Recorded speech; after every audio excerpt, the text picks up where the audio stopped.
Conosco o engenheiro civil, mestre em gestão ambiental, professor da FAAP, Paulo Lanzarotto.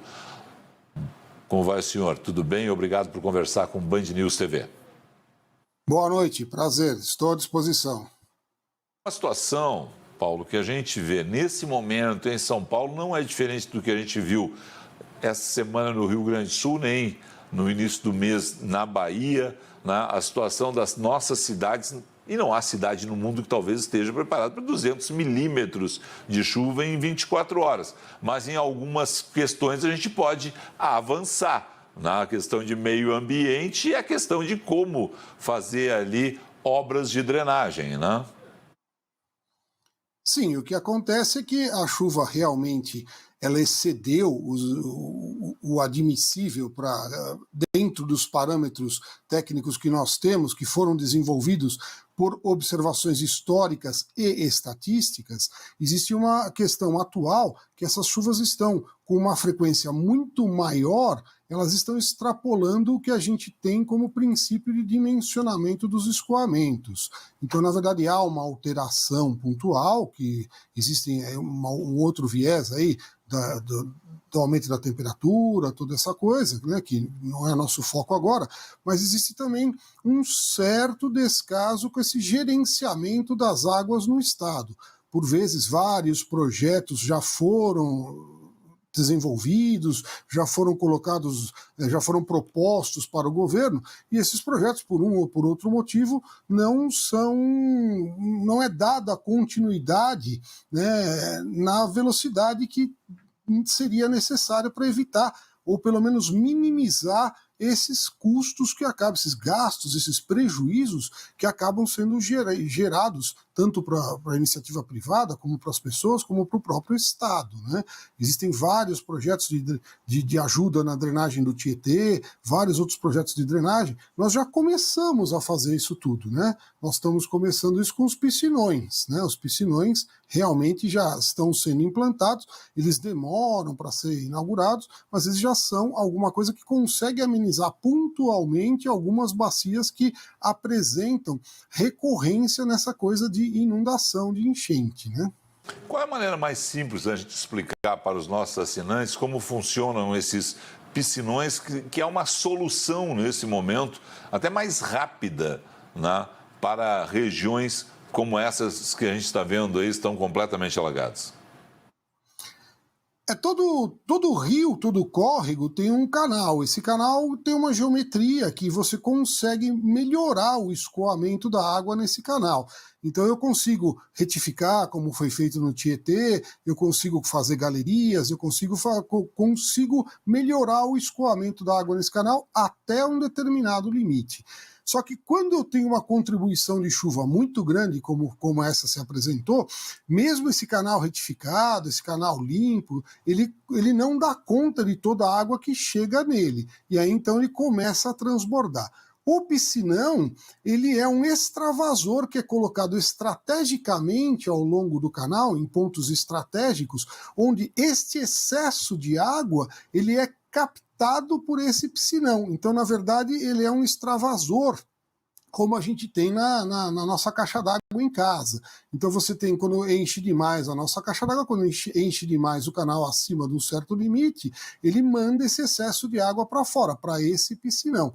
Aí depois, quando abaixa isso, essa água volta, tem uma parte que volta naturalmente para o canal e a outra parte é bombeada, né? Esses piscinões já têm um programa do governo do estado, eles já foram implantados, não na velocidade que se pretendia, mas alguns ainda estão em finalização e estão para serem inaugurados. O secretário Marco Vignoli, do Desenvolvimento Regional, inclusive, nos dizia que 3 piscinões vão ser inaugurados nessa região, especificamente Franco da Rocha 2, e tem mais um também ali próximo. Quer dizer, a situação vai ficar melhor. Tem que ver se vai conseguir ser uma... Porque o grande problema numa situação como essa é quanto vai cair de chuva. Os piscinões vão melhorar, mas 200 milímetros de chuva, algo em torno disso, é muito complicado em qualquer lugar do planeta. Isso a gente tem que reconhecer, né? Sim, essa chuva excedeu qualquer série histórica que a gente tem. Essa chuva ela é para acontecer a cada 50 anos. A gente estima que uma chuva com essa intensidade aconteça em algumas regiões. É uma coisa extremamente excessiva, né? Mas eu consigo amenizar esse excesso de água, ou seja, essa inundação, ela não se alastraria tanto, ela ficaria só nas regiões que realmente já estão mapeadas, né? A gente já tem um mapeamento das regiões alagáveis na cidade, tá certo? A gente também tem um mapeamento das regiões que podem ter escorregamento, como está sendo mostrado pela imagem agora, né? E que causam esses prejuízos. Qual que é o problema? É como nós vamos, sabendo que isso já existe, já temos cadastrados e mapeados, como vai se dar a solução para isso? Então, como você vai remover uma população de áreas que são alagáveis e como você vai remover uma população, de que forma, qual que é a política pública a ser adotada para isso, para remover as pessoas da área de risco, né? São duas políticas que demandam aí uma complexidade razoavelmente grande, né? Com essa remoção dessas pessoas. E o principal, removidas essas pessoas, essas famílias que estão nessas regiões que estão suscetíveis a escorregamentos e alagamentos, como você vai fazer a gestão para que essas mesmas regiões não voltem a ser ocupadas? Isso é uma questão bem complexa a se levar em consideração. Enquanto isso não for feito, infelizmente, cada vez que chove, cada vez que essas chuvas com mais frequência estão acontecendo, cada vez mais nós vamos ter esse tipo de tragédia, né? A gente pode até falar nesse ponto. E tem uma situação no Brasil, e aí a gente vai voltar ao algo que a gente já comentou aqui.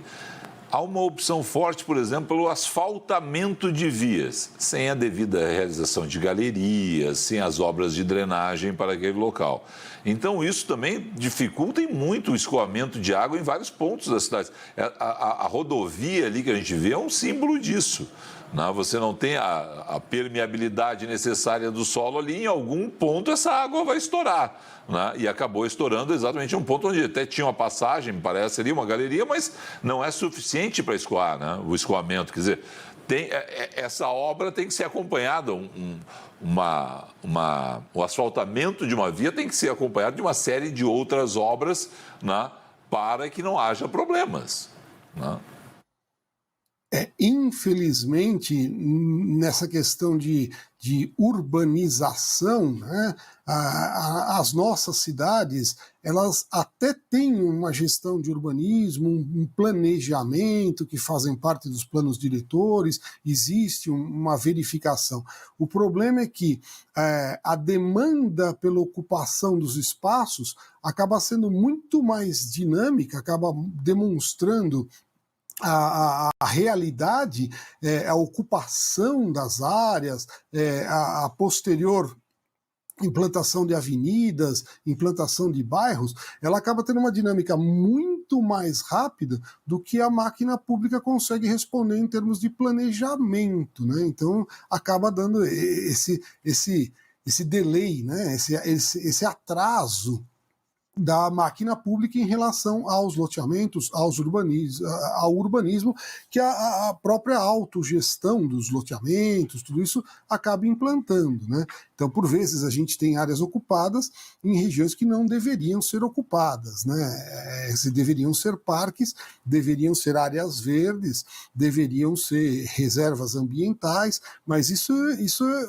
infelizmente, a realidade acaba mostrando que as pessoas demandam a ocupação da cidade pela própria dinâmica de crescimento da cidade, né, muito mais rapidamente do que a máquina pública consegue gerar o planejamento e a implantação de infraestrutura, né? Depois de ocupar de forma irregular essas áreas, as pessoas que realizam ali seus investimentos não querem deixar aqueles locais, sejam eles próximos a rios, córregos, sejam eles próximos a morros, né? Que é o caso, por exemplo, de Franco da Rocha, uma cidade onde a topografia, né, é feita de morros, né? O entorno todo o centro, o entorno dele é de morros, né? Sim, essa parte de ocupação de encostas é bem complexa, né?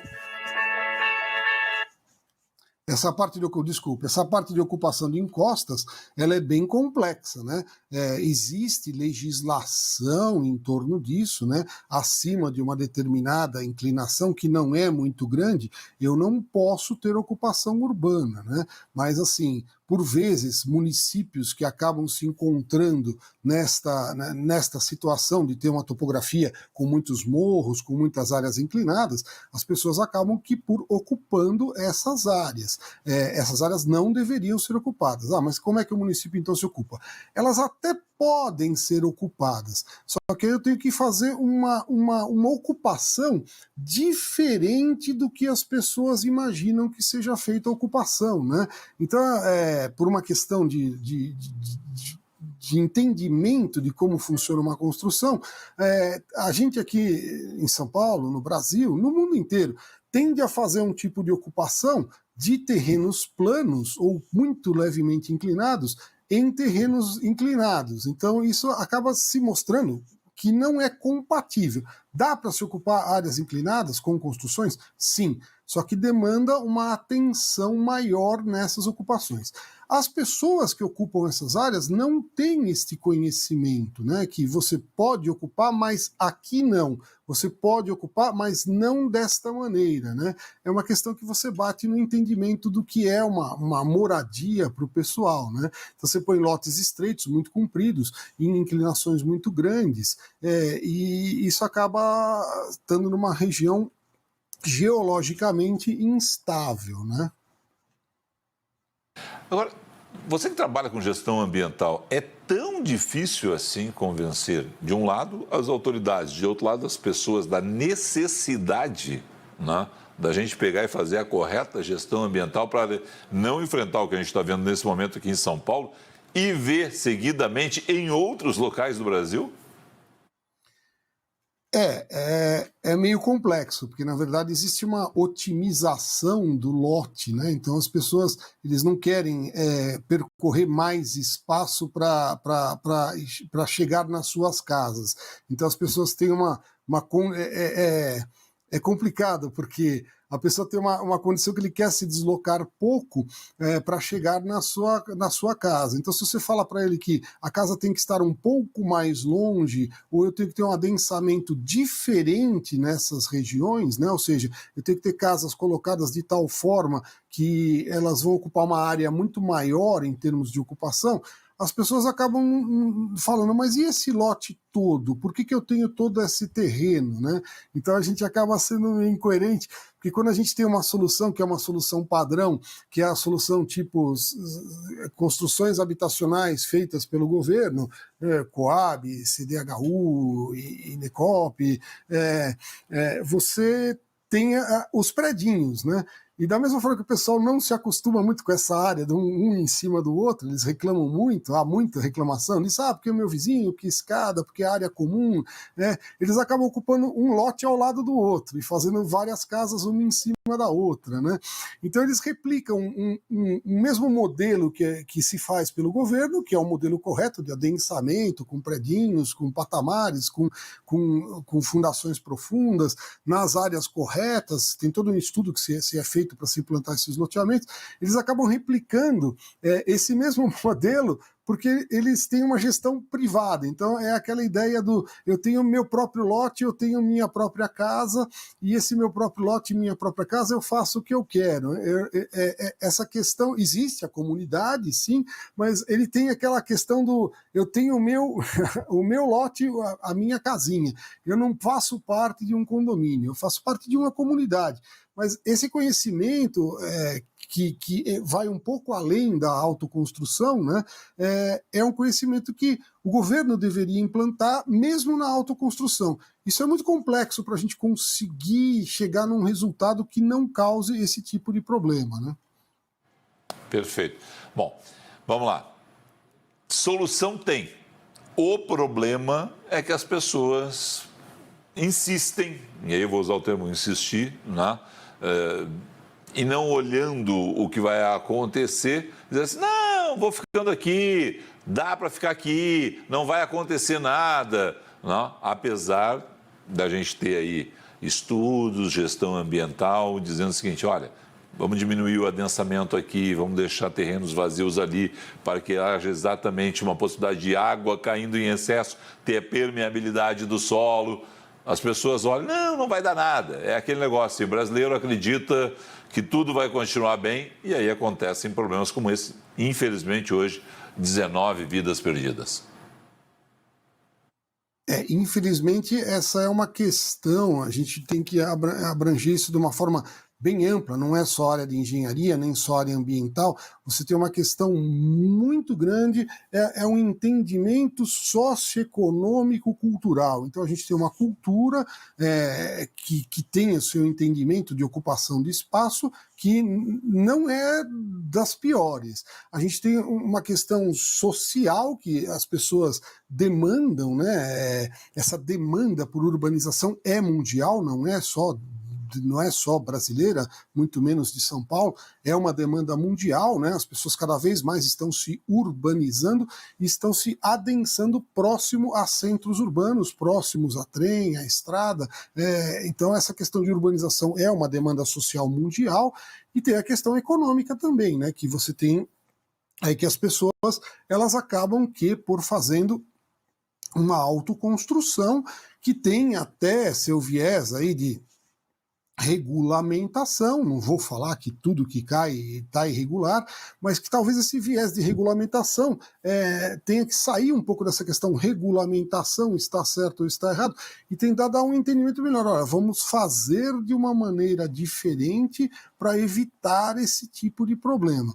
Isso aí é uma questão de rever a questão de regularização, né? A questão seria a questão governamental, as prefeituras falarem, nesta região dá para construir, mas desta maneira não pode ser dessa outra. E as pessoas também aceitarem, né, que, tá bom, vou construir dessa maneira porque vai me gerar menos problema futuramente, né, porque senão depois essa conta acaba aparecendo, né, como a gente está vendo aí, e cobra um custo razoavelmente caro. Dá para resolver? Dá. O custo posterior da resolução é como a gente não fazer um check-up anterior da nossa saúde, né? O custo posterior pode ser bastante caro. Está se mostrando bastante caro esse custo para a gente, né? Cada vez que a gente tem um excesso de chuvas, cada vez que a gente tem uma questão atípica do que deveria ter ocorrido, que está sendo cada vez mais recorrente, né?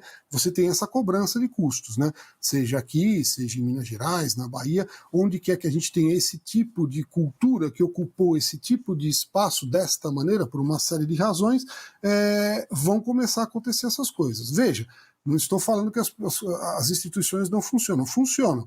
A Defesa Civil existe um mapeamento das áreas, existe uma legislação, existem aplicativos de celular que falam de chuva, existem aplicativos de celular que dão alertas, tá certo? É que fica muito difícil você achar que a pessoa vai estar conectada a esses aplicativos, né, constantemente, né? Fica uma coisa meio esquisita. A Defesa Civil a Defesa Civil alerta, mas aí nós já estamos numa condição que está iminente a questão do risco, né? E essa questão de risco, principalmente de escorregamento, tudo, ela é muito... Ela é previsível, mas não é 100% de certeza. Olha, estamos numa condição de extremo risco. A gente sabe disso. Algumas áreas que têm inclinações acima de 30%, que são a maioria desses terrenos, segundo o tipo de solo e pela quantidade de chuva que recorre, a gente tanto que já tem que dar esse alerta, dá um alerta e fala, a área está em risco iminente de escorregamento. Às vezes não escorrega, né? Então você tirar o cara de casa, do conforto do lar, principalmente numa condição de chuva, com a família toda, e levar para um abrigo para evitar isso e não acontecer nada, você fica meio desacreditado como autoridade, né? Você fala, olha, pode acontecer, mas não aconteceu, né? Então você acaba perdendo aí a credibilidade. A primeira vez o pessoal vai, na segunda o pessoal já não vai, e acaba acontecendo isso, né? Para Paulo, infelizmente é aquela questão, assim, mais uma vez a gente vai ver isso, né? Hoje, nos próximos dias, a gente vai comentar muito a respeito de gestão ambiental dessas áreas de risco e depois a gente vai esquecendo. A gente vai, infelizmente, né, com isso, não cobrando das pessoas e não cobrando das autoridades, né? As pessoas, olha, há locais melhores, mais seguros para você morar. As autoridades dizem, o que você está fazendo naquele local, né? Então, isso há um relaxamento. Infelizmente, quando há uma tragédia como essa, como a da Bahia, né, como outras que existiram no Brasil, a gente vai lá e olha, né, com outro olhar aquela situação. Mas no dia a dia são tantos os problemas que a gente vai relaxando. Como eu falei para você, a prioridade social e econômica das pessoas, né, é tocar a vida, né? Nesse tocar a vida das pessoas, eu ir atrás de emprego, deixar o filho na creche, ir para a escola, voltar, a construção é mais uma coisa que ele está guardando um dinheirinho para fazer mais um cômodo, a autoconstrução e a autogestão, né? A prefeitura não permite que se faça isso, mas ele tem uma autorização, aquela casa pode até estar regularizada, mas ele vai modificando essa casa ao longo do tempo dentro dessa realidade econômica social que a gente está. Fica muito difícil você tentar legislar, né? Olha, você não pode construir dessa maneira, aqui já está super ocupado, nós temos que demolir e principalmente manter isso depois, né? Porque por mais que digamos que uma comunidade tenha sofrido uma grande tragédia, né? O pessoal, por um tempo, como você bem disse, o pessoal vai lembrar desta tragédia e vai falar, olha, esta área aqui, ela está comprometida porque tinham 10 casas aqui, essas casas escorregaram, caíram, né, e morreram tantas pessoas, infelizmente, então nesta área a gente não ocupa, né? Mas assim, a dinâmica, de novo, da ocupação, alguém desinformado vai chegar e vai falar, olha, tem um lote aqui, essa área está livre por quê, né? A gente tem isso recorrente, né? Não é só, infelizmente, não é só essa questão de risco, né? Direto de encostas, isso é mais gritantemente visível, principalmente quando acontecem essas tragédias, né? A gente tem essa questão de ocupar, né, o lote que está bem localizado. Como a gente está dando esse viés ambiental para essa nossa conversa, a nossa própria represa, né, os nossos próprios mananciais, né, todos foram ocupados porque eram terrenos razoavelmente bem localizados, tá certo? Estavam lá disponíveis, né? E o pessoal ocupou esses terrenos aí de uma maneira irregular, que posteriormente ficou regular, e a gente acaba tendo um prejuízo indireto, né, que é o custo dessa ocupação, né? Já existem estudos aí nos países mais evoluídos nesse aspecto, que o quanto custa eu tratar a água, né, que eu tomo, e o quanto custa eu deixar esta área, né, que a gente chama de valor ambiental, esta área sem ocupação, né? Então a gente tem isso em todos os aspectos. Esse é o mais gritante, a gente tem inundações, tem deslizamentos e mortes diretamente. Agora existem custos indiretos, né, de, por exemplo, a hora que eu tenho uma água de uma represa que está com uma condição de contaminação muito grande, eu tenho um custo extremamente grande para tratar essa água, e aí a gente pode estar, né, também, de uma maneira mais a longo prazo, não aparece essa tragédia de uma maneira tão grande, contaminando a nós mesmos ao longo do tempo, por estarmos aí tomando uma água que não era para estar com esse nível de contaminação. Então, infelizmente, essa questão ambiental aqui, né, a gente tem várias estruturas, tem várias instituições que tomam conta disso, mas assim, a força, a dinâmica dessas instituições, essa visão de ambiente, essa visão de segurança direta e indireta, ela acaba por vezes ficando relegada a um segundo, terceiro, até quarto plano. Eu preciso sobreviver econômica e socialmente, eu preciso me instalar para ter uma condição melhor, até aí está tudo certo, mas a forma que isso tudo acontece demanda uma gestão integrada e muito grande de todas as instituições, né? Isso fica muito complicado, porque se você fala para o cara, você não pode construir aí, né? Como é que você fala? O cara, você não constrói hoje, amanhã, você não tem como... Até tem, né? Mas assim, não existe uma preocupação muito grande dos gestores maiores de falar isso aqui está irregular, né? Perfeito.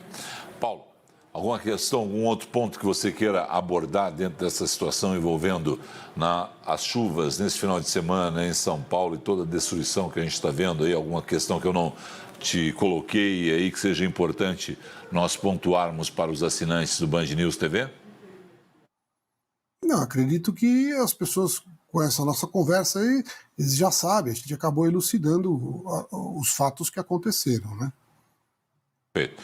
Quero agradecer muito a você, desejar que a gente tenha uma atenção especial à gestão ambiental, que as prefeituras e que a população, porque aí também entra a questão da educação, né? As pessoas sabendo que pode acontecer, sendo bem informadas, sendo educadas para isso, não utilizarem novas áreas e utilizando aquelas que já utilizam, também sentir, olha, aqui eu corro risco, aonde é que eu posso ir para um local onde eu esteja mais protegido, eu, minha família e os meus investimentos, porque afinal de contas elas investem nesses locais, investem na construção, né? Pode ser ali uma pequena casa, muitas vezes, né? Um barraco, outras vezes, mas é aquilo que elas têm naquele momento e ali elas estão correndo risco. Então tem que ter, de um lado, o poder público e de outro lado, a conscientização da população para que a gente enfrente cada vez menos situações como essa. Obrigado hoje aí. Muito bem colocado. As pessoas acabam perdendo o próprio investimento que eles fazem e o bem maior, né? A própria vida, por vezes. Obrigado aí. Paulo Lanzarotto, mestre em gestão ambiental, engenheiro, obrigado a você. Uma excelente noite.